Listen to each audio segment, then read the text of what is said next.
ప్రజలు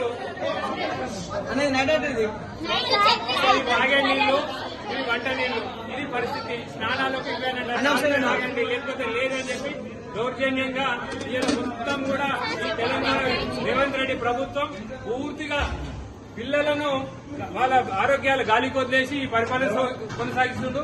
ఆయన వాటి మాత్రం 100 కోట్లు పెట్టి ఫుట్బాల్ ఆడుకుంటూ కూర్చుంటారు. కానీ ఇలా పాఠశాలలు, హాస్టళ్లలో కస్తూర్బా పాఠశాల ఎల్లారెడ్డి పట్టణంలో పోలీస్ స్టేషన్ ఎదురున్న దాంట్లో ఈ విధంగా ఉంది పరిస్థితి.